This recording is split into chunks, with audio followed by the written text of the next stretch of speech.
নবী রাহমাতুল্লিল আলামিন বলছেন, বান্দা যখন সিজদায় যায় কপালটা তার মাটিতে লাগে না, রহমানের দরবারে গিয়ে লাগে।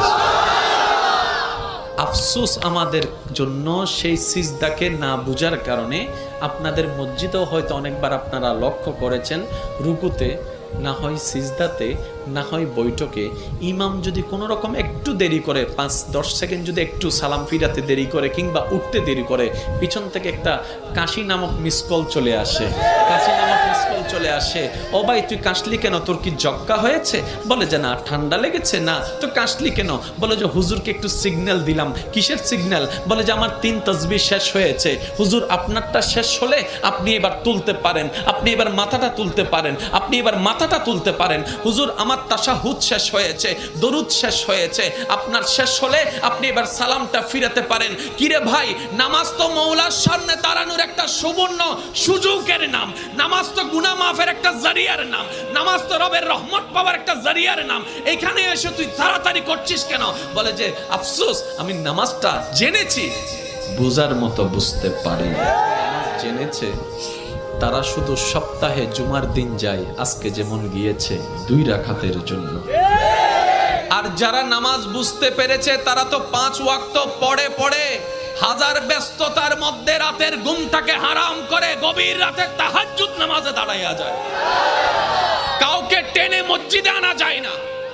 ওরা হচ্ছে জান্নেওয়ালা, আমার মতো আপনার মতো।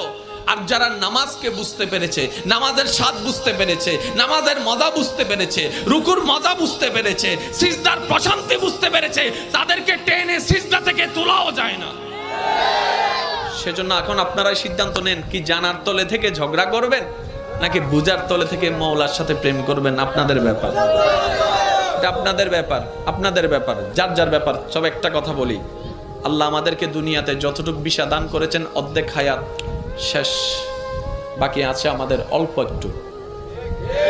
ভাইয়া একটু বাকি আছে, আমারও আপনারও, আমাদের সবার। মরার সময় অন্তত এমন কিছু রেখে যেন না, যেন এলাকার মানুষ আপনার মৃত্যুর সংবাদটা শুনে আলহামদুলিল্লাহ বলে। এমন কিছু রেখে যেন না, যেন আপনার ছেলেরা, আপনার নাতিরা আপনার নাম শুনলে যেন লানত দেয়। এটা জীবন নয়, এটা জীবন নয়, এটা জীবন নয়। এমন একটা জীবন বানান যেন আপনার মৃত্যুর সংবাদটা শুধু আপনার পরিবারের মুখে চোখের মধ্যে মলিনতা আর অশ্রু আনবে না, শুধু আপনার আশেপাশে পরিচিতরা পর্যন্ত বলবে, আহ আফসোস, আজকে একজন নেককার বান্দাকে হারিয়ে ফেলেছি।